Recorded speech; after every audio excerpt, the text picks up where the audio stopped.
paper reports that two of the male prostitutes were given a late-night tour of the White House last year.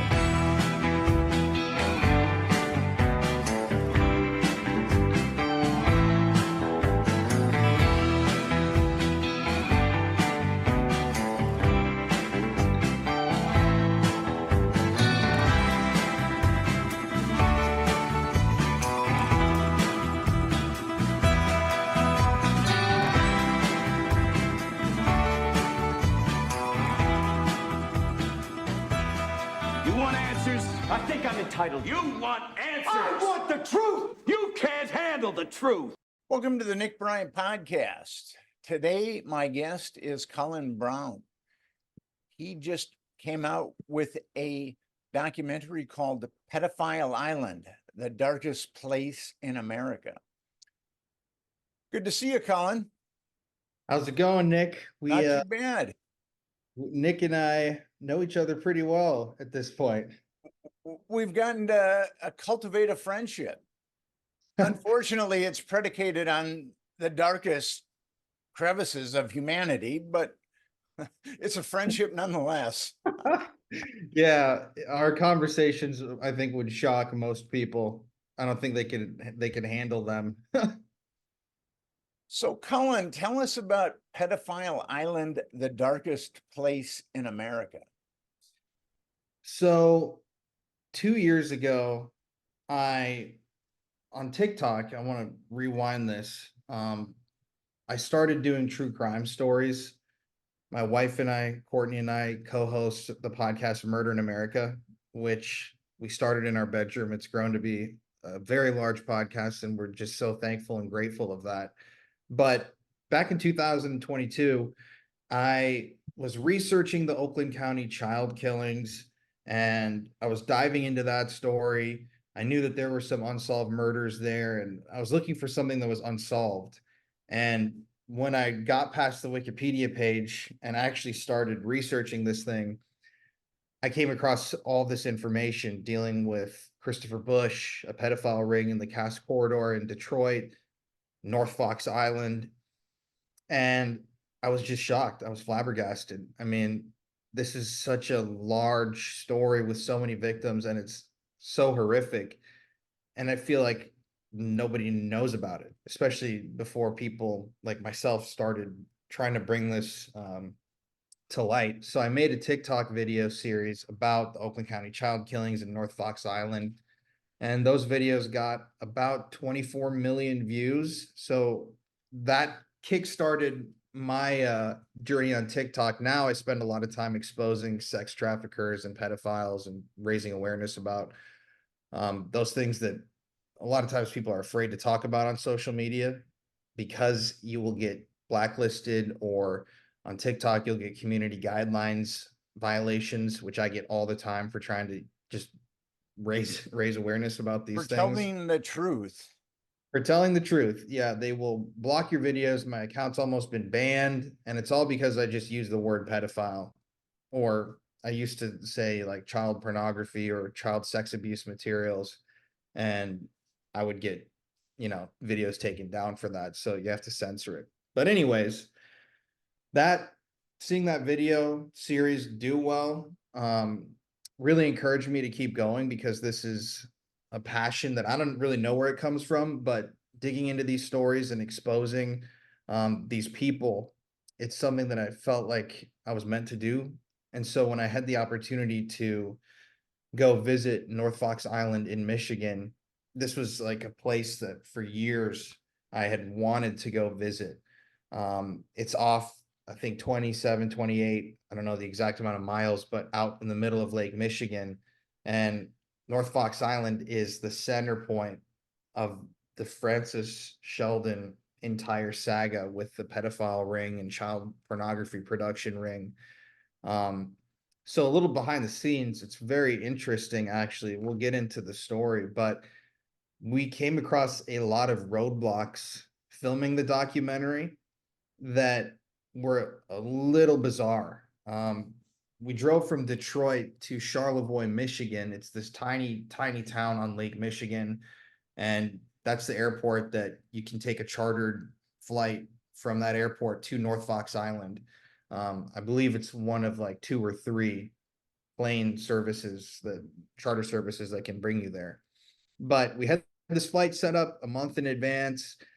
They told us the runway is all good to go, blah, blah, blah. So we drive all the way up there, we book an Airbnb, and the next morning we get up and they said, oh, the flight conditions aren't ideal. Even though, like we said in our video, my brother-in-law, Connor, used to fly planes, it runs in his family, and there was 16-mile visibility that day. It was completely sunny. So that was a little strange to us. And we said, okay, we'll wait until tomorrow. It says it's going to be sunny all day. So we get up the next morning and they say that they're afraid to go out there because the runway might be muddy and they're afraid that it hasn't been maintained, even though they told us initially that they had already sent someone out there to check on it when we had a contract signed for this flight and everything. So that was incredibly strange. And from that point on, we started calling every single person with a boat in Charlevoix. Nobody would take us out there. We heard every single answer. I'm busy today. There are no boats in the water. That's too far of a journey, every single excuse, until I finally came across a guy in a community 2.5 hours from Charlevoix, Leland, who said he would take us out there. And he said, we're having trouble. I got this on video, our conversation. He said, we're having trouble because it's not a fun place to visit, showing that there's still active hurt in the communities affected by this thing. So essentially we went out there. Turns out that the guy who was the captain of the boat who took us out there, Francis Sheldon, this lead pedophile, had actually been in his home, and he had been like friends with his family when he was a child because he was targeting kids from Leland. And I mean, it's just eerie because according to him, he would have been a toddler, almost, grade school age when that happened. So Francis was probably scoping him out to see when he could fly him out to the island. But to cap this off, we got out to the island. All the structures, most of them are still there, where this terrible stuff was going on. We explored the place. It's a pretty small island, but we got out to the runway. It was not muddy at all. We even dug up clumps of dry dirt and kind of showed it on camera. And it really looked like it had been freshly mowed maybe a week prior. So it was just a very bizarre situation. And after releasing this video, I've had a multitude of different emails come through, including a couple from people local to Charlevoix, that small town we were initially trying to fly out of, who said that the reason why they weren't taking us was probably because it's a very small town filled with a lot of money. And some of those people that live in the town and still control part of the town, they said they allegedly had their hands in the North Fox Island pot, as in they might have been flying out there, could have been participating, helping cover it up. I don't really know, but it's a massive can of worms that stretches like farther than you can possibly even imagine. So tell us about Francis Sheldon, the overlord of Fox Island. Well, it's really interesting to me. So I can't remember exactly. I know I found the Oakland County child killings looking for unsolved murders, but Francis Sheldon, I had actually come across his story previously. I had never connected the two, but I came across him doing some research independently on Epstein and Epstein Island. And I guess for a couple of years now, ever since Epstein was busted and everything, North Fox Island has come to be known as the original pedophile island. This is in newspaper reports, Business Insider, all these people have wrote pretty good write-ups on the story, even though there's a lot of information missing. But Francis Sheldon was kind of an Epstein of his day. He was born in 1928, I believe, in Michigan. This is another interesting part. So Francis Sheldon was the descendant of Russell Alger, either that or Alger. I think maybe Alger. But Russell was a pretty prominent guy in the history of Detroit. He was super rich guy. He helped Detroit become rich and the citizens to become wealthier through the Edison Electric Light Company. So Francis had ties to, powerful people in his own family and very rich, wealthy individuals. He went to a school called the Millbrook Preparatory School, prep school. I'm just going to short that. And he actually went to Yale. He graduated from Yale with a bachelor's degree. So the interesting thing about Francis is he somehow got himself in with a ton of different organizations, a lot of them that eventually, ended up placing him around children. But he was on the boards of prestigious universities. He had oil leases in Kansas. He worked with these different companies, magazines. He had real estate business. He was a land developer, oil. So he was really spread out kind of all around Michigan and really around America, but very wealthy. And so that's why I don't know the exact year, but I think it's 1960, when North Fox Island in Lake Michigan was listed as being for sale.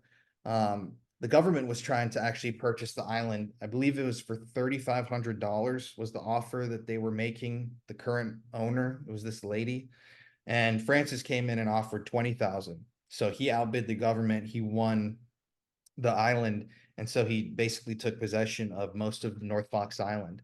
Now, North Fox Island is a very remote island, way out in the middle of Lake Michigan. I don't want to call it a sanctuary for animals. I think it does have sanctuary status, but there's like a big deer population on the island. People used to go there to hunt. It's really undeveloped. It's not like Mackinac Island in Michigan where you have roads and businesses and stuff. This is just straight up an island with trees. Nowadays, there's a runway and there's one building left with like a shack. But so Francis bought this island in the 60s. Interestingly enough, this is something that I came across during my research. John Benet Ramsey, infamous murder case, probably one of the biggest unsolved murders in American history. It was either her grandfather or great-grandfather, but I believe her grandfather was the head of a aerial board. I don't know the exact name for it in Michigan, but he oversaw the process of putting an airstrip on North Fox Island for Francis Sheldon, which is really, really strange to me. He was the one who essentially granted the permit, helped get that thing pushed through so that Francis could construct an airstrip on the island. But anyways, at this point, Francis is wealthy. He's a bachelor. Like I said, he's highly respected dude in Michigan. He's on all these boards. People absolutely love him. He's known as Uncle Frank in town. He's always seen talking to children out in public and families, and he's just this really nice guy. So when he starts building this stuff on North Fox Island, nobody is really questioning what might be happening out there.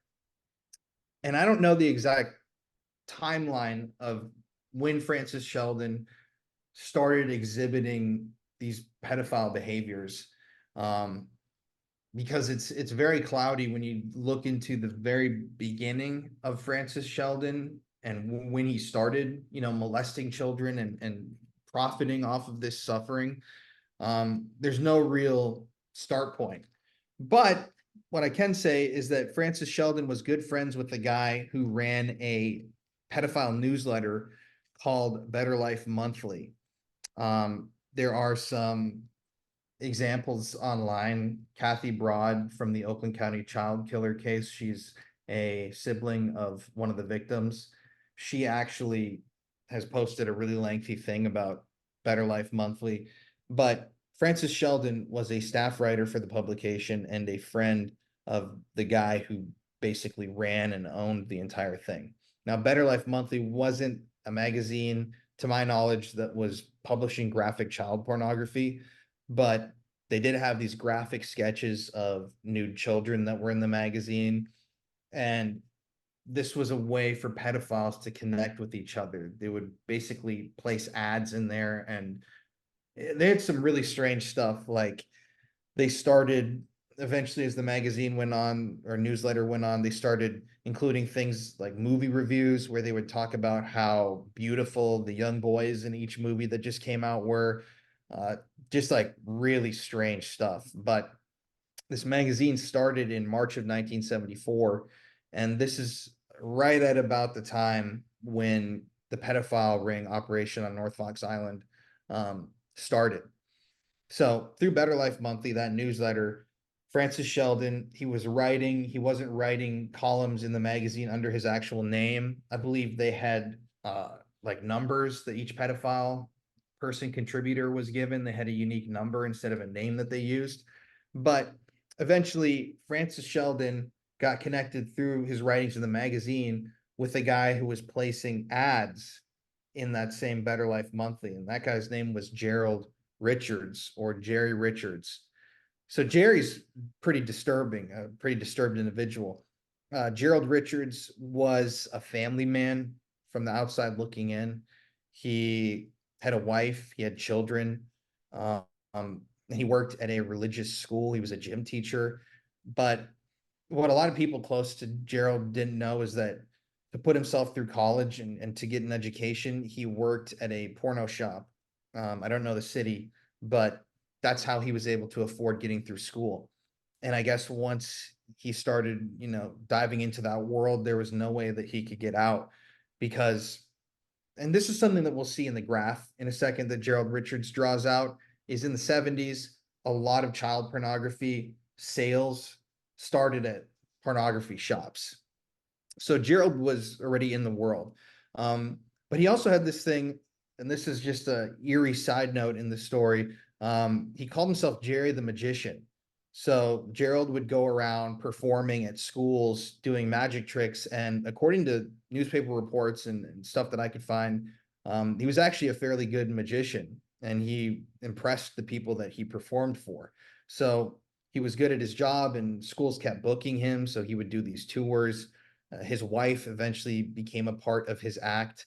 But it was through all this that Jerry started meeting children that he would go on to victimize. I don't know the exact time period. Like I said before, it's very cloudy, the beginning of this story, when people start doing what.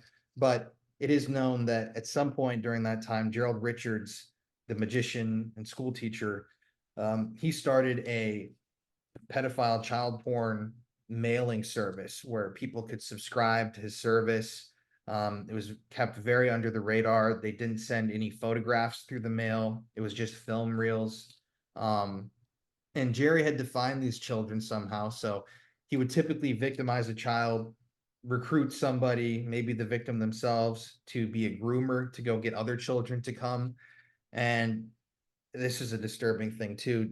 Jerry at one point built in his basement a child pornography studio. So he blacked out the windows in his basement. He installed a massage table. He had cameras down there. There was a deadbolt from the outside. And so this is where he would produce a lot of that stuff. He would have children over that he met at magic shows, or kind of kids that came from broken families. He would have them over, victimize them. Then they would get more victims for him. There was, I believe, some payment for the children that were grooming the other kids. But yeah, he had this whole operation going already. And keep in mind that this entire time, Jerry was driving around I believe it was an orange van or vehicle with Jerry the Magician painted on it. So he was really diving into this whole kids thing, trying to attract children. And as we'll see, and I'm sure you know this, Nick, but with what you notice with these pedophile child porn subscription services is an average pedophile, they can opt into this service, they can pay money, they can receive the child porn through the mail. But it's going to be the very basic stuff, like children being obviously raped, sometimes even just nudes of kids that Jerry would take. But for more money, they could provide even more extreme videos of what was happening to these kids. Now, I've done extensive research. I've seen this come up many, many times. People write about, oh, they could pay for more extreme stuff. I don't know what extreme exactly entails. But anyways, so Gerald Richards has got this pedophile mailing service that he's running from his house. Francis Sheldon is writing for this pedophile magazine. I'm assuming that Sheldon is assaulting kids and, doing that sort of a thing. I haven't found any documentation of it, but they eventually become linked through that newsletter, Better Life Monthly. And 4 months later, they're talking to each other. They're kind of timid about meeting up in person. There was also, with these pedophile publications and mailing services, there was like a vetting period where they wanted to make sure these pedophiles were real pedophiles and they weren't undercover police or something like that. So 4 months later, Francis Sheldon, Gerald Richards meet up in Chicago. They meet for the very first time, and Francis introduces Gerald to a bunch of people that he knows in the pedophile scene in Chicago. This includes other child pornographers, people that, subscribe to the, I don't want to call it content, but to their, services. And Sheldon sets up Gerald with a studio that he's renting, a studio space. He buys him brand new camera gear. He basically brings him in into this whole operation. So now the two of them are producing child pornography together, and it's becoming an enterprise. But the way Francis organized all of this stuff was honestly very intelligently. He did this in a very smart way. 1975, around that time period, Francis Sheldon, Gerald Richards, and a couple of these other pedophiles that we'll talk about in a second, they launch an organization called Brother Paul's Nature Camp, which is centered in Michigan. And the whole point of this camp was, they were claiming on the surface they're going to take these kids, usually underprivileged kids that came from broken families and broken homes, and they were going to fly them out to this wonderful North Fox Island that Francis Sheldon, this millionaire, privately owned. They had a campsite and facilities on the island, and this would be a weekend or however long of a time period of fun exploring for the kids, hanging out on this island, enjoying nature, like a vacation. But what we now know is that Francis Sheldon and Gerald Richards were flying these children out to North Fox Island with their parents' permission. And once they were on that island, they were violently raping and molesting these children while they were videotaping it and taking photographs of it. So it was just a big front. But the reason why I say that this is organized very intelligently is because, now I don't know the proper terminology here, but they had organized this company in such a way that they were getting tax breaks from the government, kind of like foster care, how when you take in a child, you can get however much money per month. It was a similar situation here where I believe it was upwards of $1,500 per child that was being taken to North Fox Island. Sheldon and his gang were receiving money from the U.S. government for their services and for helping these children out through their shell organization, Brother Paul's Nature Camp. Now, this was going really well for Frank and for Jerry, and they had brought in a couple of other guys that were involved in these organizations. And one guy that I think is an interesting figure is a guy named Dyer Grossman. Dyer was a wealthy science teacher who taught at the Harvey School in New York. He was a very, very intelligent guy. And Dyer in 1970, before North Fox Island even exists in the Brother Paul capacity, this guy, Dyer Grossman, sets up a different shell company with Francis Sheldon called the Church of the New Revelation. This is just another shell company that is going to be, used to funnel money through for the child pornography production and pedophile services. And it's interesting, like these little details, like Dyer Grossman actually became an ordained minister just so that they could create this shell company, a fake church, to pump this child porn money through. Church of the New Revelation was in New Jersey. They also established something called the Educational Foundation for Youth in Illinois, in the Chicago area. And they also established something called the Ocean Living Institute in New Jersey. This shell company was supposedly, their goal was to find a suitable place for a nature and science camp for children. All these organizations eventually include children.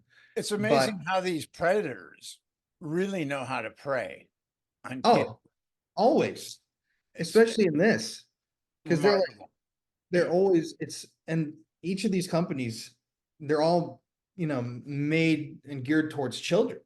And they're funneling kids to Fox Island, essentially. Yep. Well, here's the thing. So all these companies, they were receiving pornography that was filmed on Fox Island. They were helping spread all of this filth to the other pedophiles that subscribe. Like when you kind of bite into the Fox Island thing, it's essentially the same thing as what Gerald Richards was doing. These pedophiles would join a mailing list, and I think it was something like $300 a month. They would pay to the charity, so it was almost like a donation to Brother Paul's, that foundation they had set up. And in return, they would receive 8mm film strips of child pornography. And they always did like film strips because postal inspectors couldn't look at them. They couldn't open them up because obviously that would, if it was under undeveloped film, that would totally soil the film. So they couldn't do it.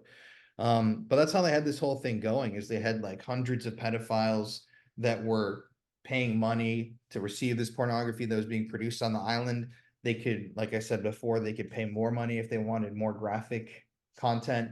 And then there were also pedophiles that, if you really wanted to visit North Fox Island, you could for a certain amount of money. It's kind of like an Epstein situation where I don't know where the list went.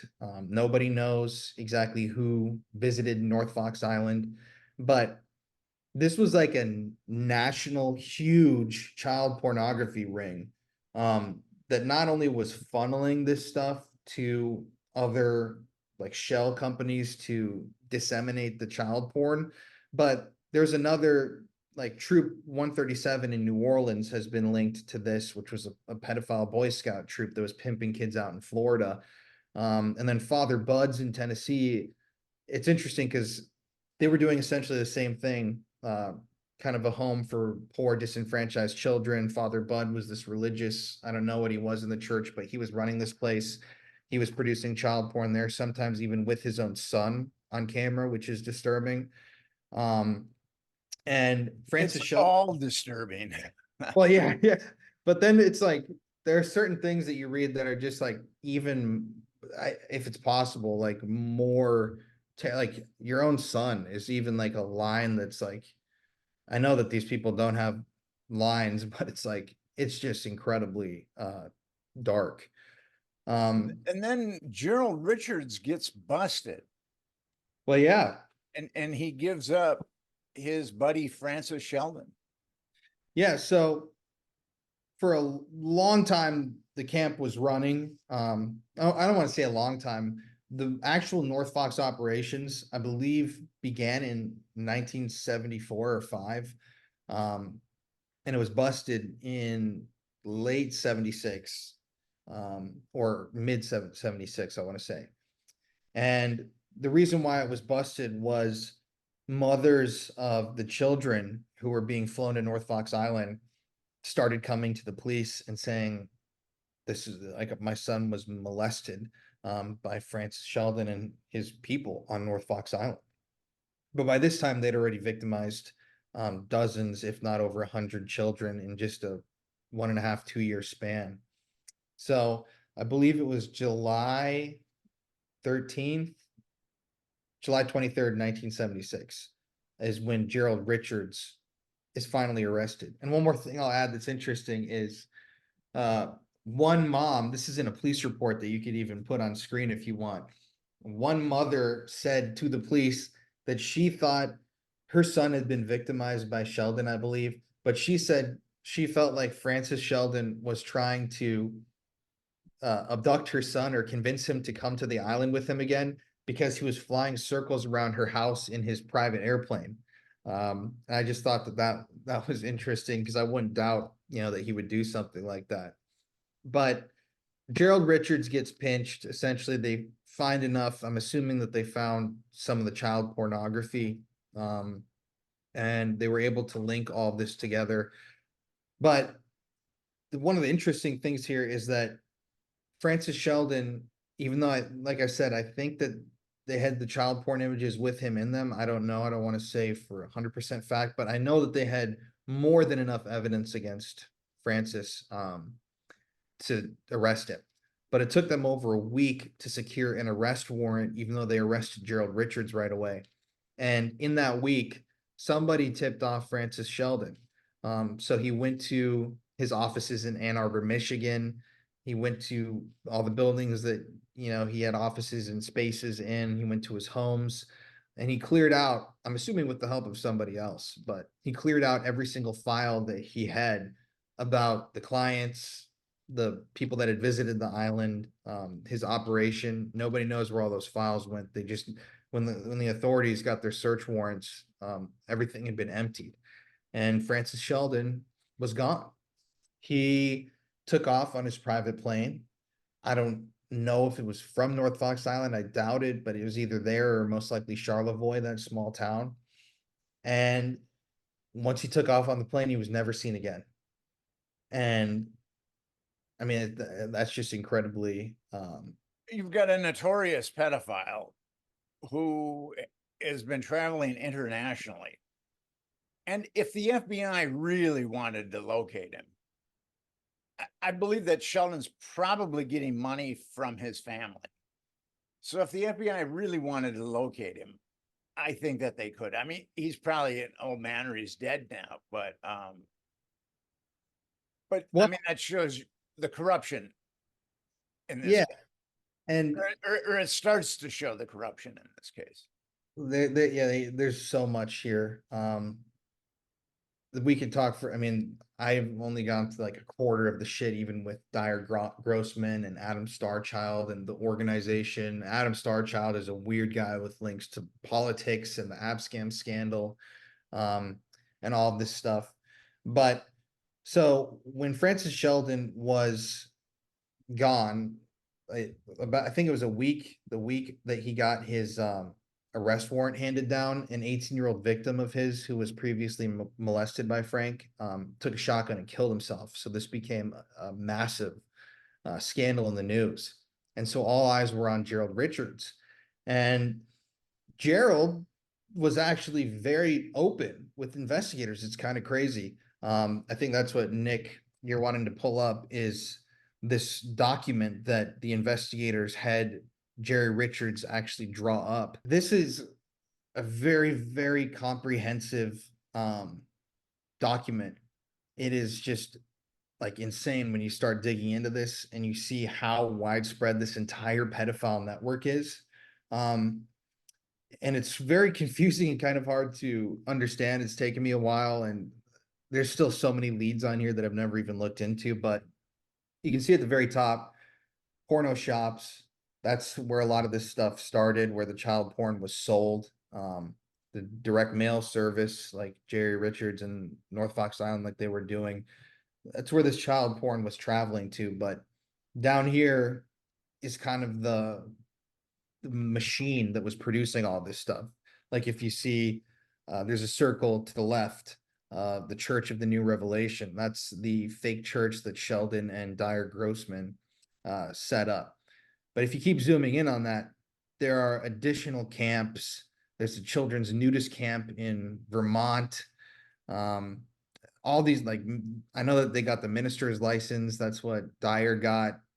But it's like so many of these things, I still don't know what they possibly could lead to. I mean, I know like Dyer Grossman, he's at the youth director. You can see he's got a circle on the bottom. He's one of the guys that organized the camp with them. And he got his ordained minister thing. That's why I'm assuming they call him the Reverend.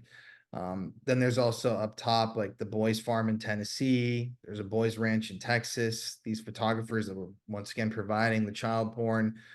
And then on the right, you can see FDS. That's Francis Duffield Sheldon, author and investor. So you can see, according to Gerald Richards, he's got homes. I know he's got this house in Aspen that allegedly he flies kids to molest in some of the documents. It's talking about how he's involved with the Big Brothers in Ann Arbor, the Cranbrook Institute, which is another strange thing, and how that connects to these pedophile. It's interesting. Yeah. If you look at the right corner, the Cranbrook Institute was a higher education. Down here? Yeah, like right above that NELS. Clairvoy?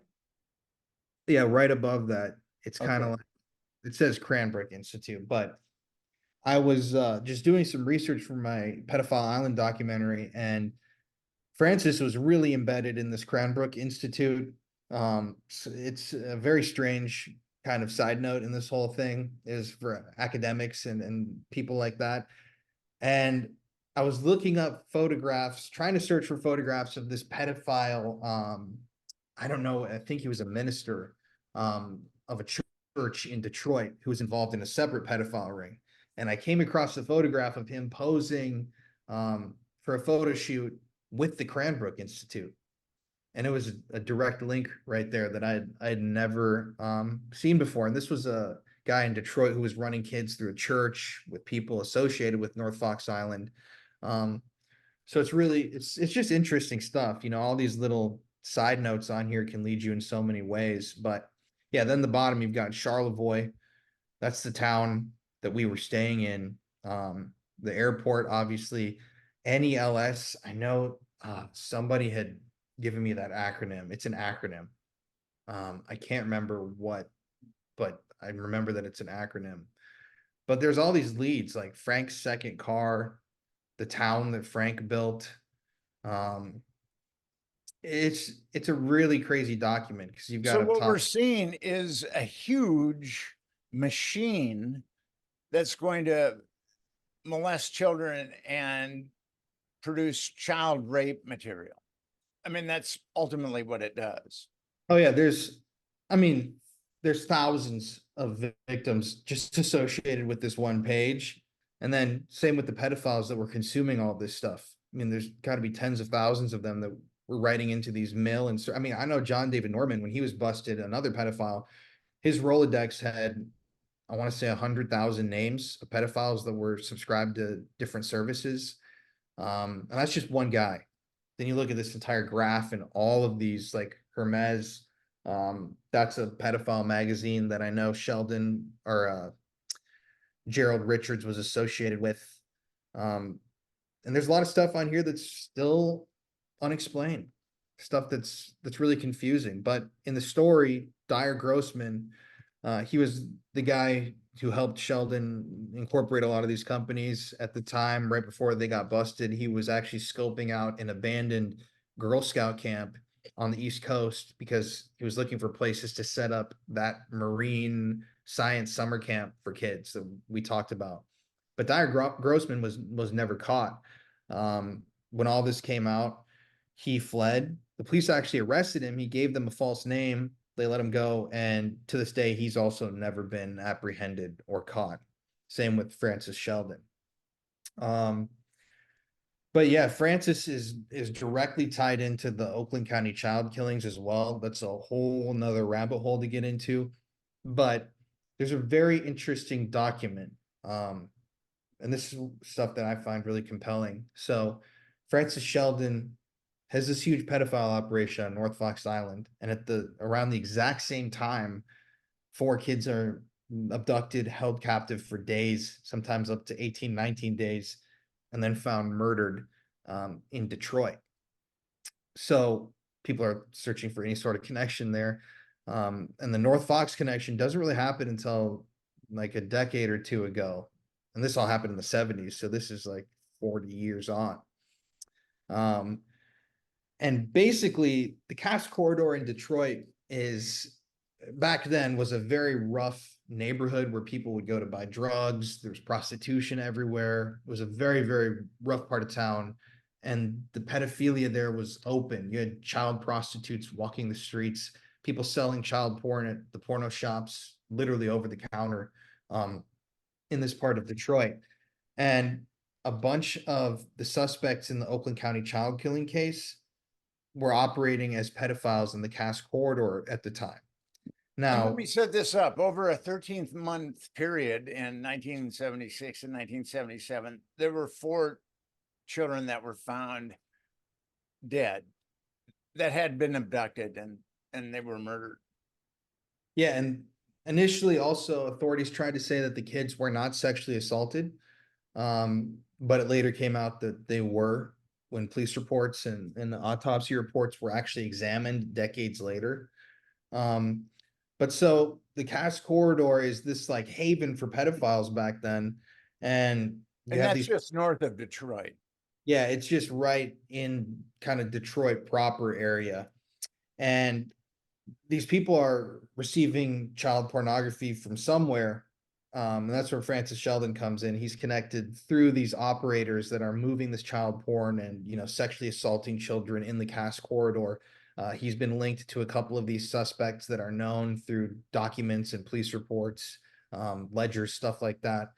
But something very interesting that I found was there was a guy operating in the Cass Corridor. His name was Richard Lawson. Now, Richard was already a pedophile, but he flipped and became an undercover informant for the government. They gave him an undercover officer's badge, but then he flipped again. And instead of actually trying to help children and stuff, he used that badge to just worm his way out of trouble and molest even more children.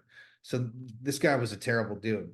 But when he was questioned by authorities, I don't know the year, but it was years after the Oakland County child killings, he told the authorities that Timothy King, the last victim of the Oakland County child killings, his murder was on film. And it was a film produced by this other pedophile that was operating in the Cass Corridor named Bob Moore. And you can pull that up. His picture he's a very freaky looking guy. But Richard Lawson, this informant who ran with all the pedophiles, claimed to investigators that Francis Sheldon was the one who financed the snuff film of Timothy King. And this is something that we'll see and hear from a number of different people who testified in this case. But if that's true, that fundamentally changes the entire narrative of the Oakland County child killings, because still to this day, the police claim that it was one lone maniacal person when it was really a network of pedophiles. It was, the police have pinned it all on someone named Christopher Bush, who was from a very affluent family, lived in the neighborhood, but there is other pedophiles. Ted Lamborghini failed a polygraph on these killings. And then there was Greg Green, who actually molested kids with Christopher Bush and was seen talking to one of the kids before they were abducted. And then there was James Gunnell, who had the mitochondrial DNA of one of the kids in his car. So there's a number of people that could have been involved in these killings and these murders of these children.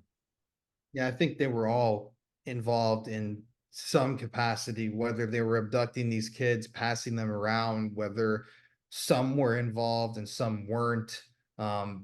There's like testimony of victims who saw these pedophiles meeting at a gravel pit together, almost plotting this stuff. It's really, that would take a long time to really dive into that. But another thing about Sheldon that I'll mention, to go back to him, while North Fox Island was in operation, Sheldon was also having pedophile parties in apartments in Ann Arbor, Michigan, and Detroit. Ann Arbor being a very affluent suburb, sort of Detroit.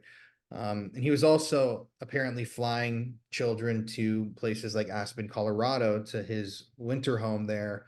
He was linked to California.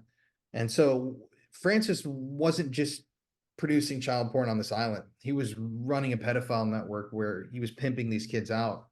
And that's something that you don't really see addressed when people talk about this case. And as I said earlier, these 4 children that were murdered and left on the side of on the side of roads, there's potentially 4 people that are connected to them. But only one person, Christopher Bush, took the fall, and he ostensibly committed suicide, which was really, it was really a poorly staged suicide scene. Yeah, it's funny because when I was researching for my documentary I just made, I was noticing in the news reports from the different time periods in like the 2000s, they say, oh, Christopher Bush, the suspect, killed himself, and it was like a definite thing. But then in news reports from like the last couple of years, they said the suspect allegedly committed suicide, which means that even the local news in Detroit is questioning the suicide, which is a pretty big thing when it comes to a case like this. And there's a lot about Christopher Bush. I think personally he was 100% involved, one of the killers. But then you get into the things like when he was found suicided, they apparently located a cache of child pornography in his closet, 8mm films, and I believe photographs as well, like a very large amount of child porn. Nobody knows what happened to that. It was not entered into evidence. Nobody knows where it is. It was never, I guess, examined. It's a very big thing. I talked recently with J. Reuben Appleman. He's the author of The Kill Jar, which is a book I read about Oakland County child killings. And we talked during our interview about what the hell happened to Sheldon. And obviously, I've done so much research on this thing. There is no what happened to him. It's just an open-ended mystery. Even like what you said before, it's kind of, he might have gone here and you don't really know. Well, this author that I worked with told me that after he wrote the book, he had a number of children, former children, contact him saying that they were a part of Francis Sheldon's pedophile ring in the Netherlands. And Sheldon's connected all the way to the politicians in the Netherlands through documents. But that wasn't the only place that Sheldon visited. And now this is what's going to blow your mind. Let me see if I can share my screen. When I saw this, I was just absolutely blown away. Guess who that is? That is Francis Sheldon. This is Frank Sheldon in the 1990s. Is he in India here? It looks like he's in India. Yep. Ugh. So, yeah, this is I don't know why it's a little tool thing. So Francis, this is all stuff that I've found out in the last week or two. So Francis is right here. It's like looking at a ghost, literally, because I've hunted Francis down for so long. And there's only that one really good picture of him that exists. But then you see him here with children on his lap, surrounded by children, hugging children. And there's another picture that I couldn't find, but this guy over here, his name's Father John. I forget his last name. I don't want to say something that's incorrect. But at around the same time of the Oakland County child killings, this guy was working as, I believe, a priest in Detroit. So there's a direct link right here between this guy and Sheldon being, Detroit, Michigan area together. and the Oakland County child killings. If you look back at old photos of this guy, I can't remember his name right now, but he looks very similar to the sketch of the suspect in the Oakland County child killings. And I mean, this is just stuff that, I mean, you can't make up. I mean, this is the world's like most dangerous, most wanted pedophile. And he manages to start up another pedophile ring and go to an orphanage in India where he's photographed holding children. I mean, it's truly sickening, disturbing shit. And our government doesn't go after him They let him get away. and let him do whatever he wants as he hops from country to country. Yeah, and who knows, exactly where he was or where he went, but I know that somehow somebody got a copy of this guy. His name's like Father John Thwaite. I think it's Thwaite. But they got a copy of his journal and his diary entries from when he was working in India. And he's literally writing about, like, very graphically raping and molesting children in great detail. And there were no charges ever filed against any of these guys. To my knowledge, the orphanage, I'm not going to 100% speak on this, but I think that it's still in operation, and there are allegations of sex trafficking with the whole, I mean, obviously with this, there was. These pictures just make me sick. Right?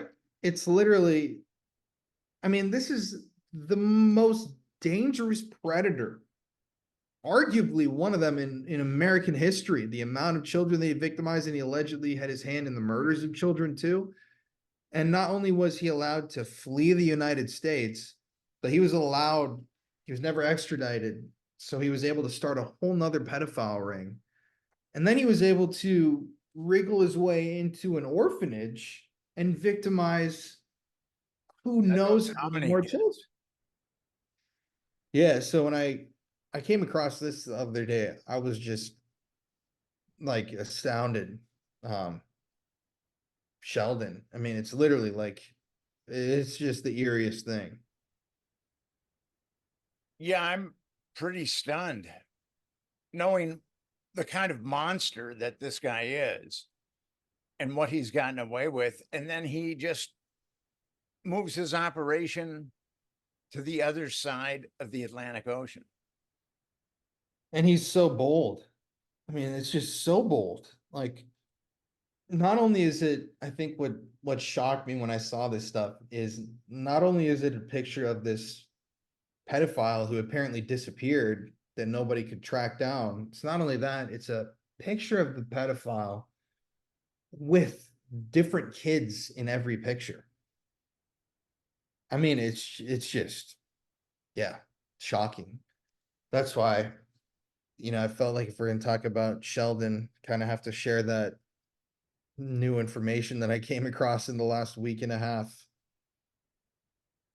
So, Colin, you've gotten into very dark waters that I have treaded in for quite some time. How has it changed you? It's the way that I have talked to people about it, honestly, man. And I know you are kind of exactly like me from the time we've spent together. It's turned into all that I can think about and talk about, and I'm spending all my free time researching, and it hasn't made me different as a person, I wouldn't say. I mean, it's definitely like I knew this stuff was happening, just maybe not to the degree and the depravity of a lot of it. But I really feel like once you start going down this path, it's like a black hole that just sucks you down, and you keep going down and down because it's like nobody knows about this stuff. Like you and I can sit here and make podcasts all day, but we're not going to get all 300, however many million people in America to see this and take it in. It's just crazy. Richard Feynman, the physicist, was at Los Alamos when the bomb was getting built. And he used to take furloughs to San Francisco. And he would see people constructing buildings and he wanted to go to them and say, these buildings are going to come down. Don't even bother constructing them. And I felt when I started to realize how big child trafficking was and how covered up it was with the Franklin scandal, I was in a different world. I felt like Richard Feynman did.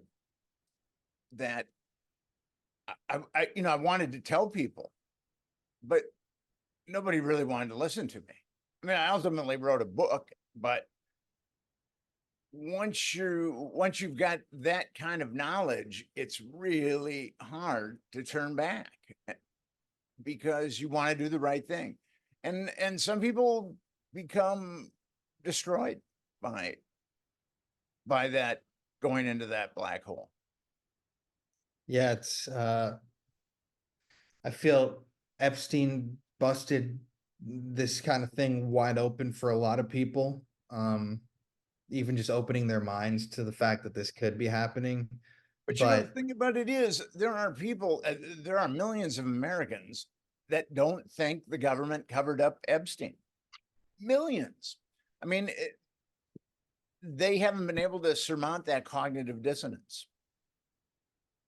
And it's just one of those things where you look at every single fact in a case, from people falling asleep on the job to cameras not working to autopsies, and just the concept of why people would want him to not be alive. And you can't see, like, the answer just becomes very clear when you actually consider stuff like that holistically. It's like there's no other alternative to the truth there. I mean, he definitely didn't kill himself. That's what I'll say. In the Franklin scandal, there were two primary pimps, Lawrence E. King, who kept his mouth shut and did some time. I think he is kind of analogous to Ghislaine Maxwell, where she's kept her mouth shut. She's going to do some time. They've already got her in a dormitory, so she's already living pretty easy.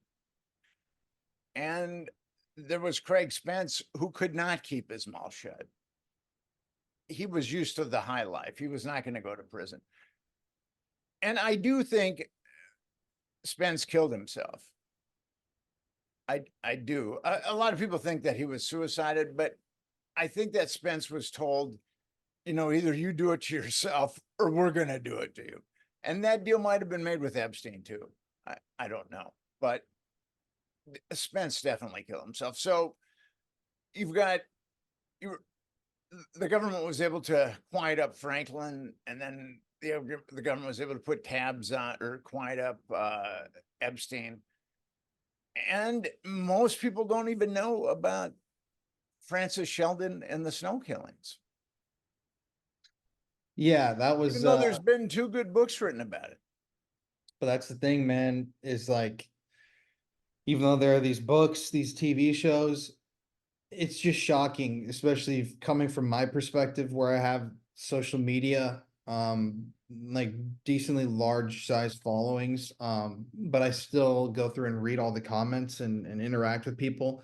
It's shocking to me the amount of individuals who have commented or reached out saying they're from the area, like they're from Oakland County or from, near Charlevoix. And they were raised there and they've been there their whole lives and they've never heard this story. It reeks of a very well orchestrated cover up.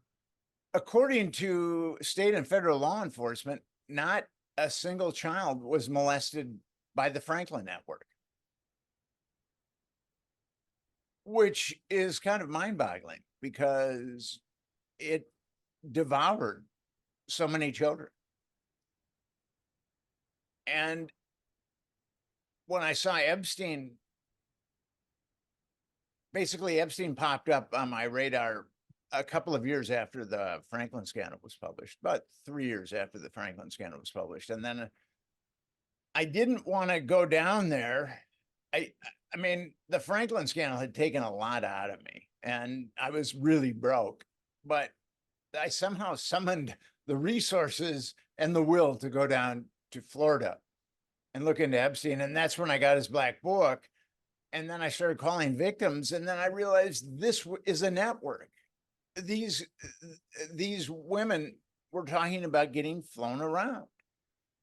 And I thought, you know, I'm going to have to do this. I'm going to have to investigate this. I mean, there was a part of me that didn't want to, but yet there was a part of me that had to. And maybe you've become that way yourself. That's where I'm at right now, is like, you know, I have the platform where I can actually teach people this stuff if I choose to. Like, a lot of creators in my position, I feel, which definitely shy away from this stuff. I mean, I honestly don't really know any large creators that even talk about stuff like this, except maybe like a one-off episode on a true crime show. And with the stuff that we've worked on together, it's like, you know, that there are reasons why people don't foray into this world. I mean, I haven't gotten any sort of like threat or anything like that.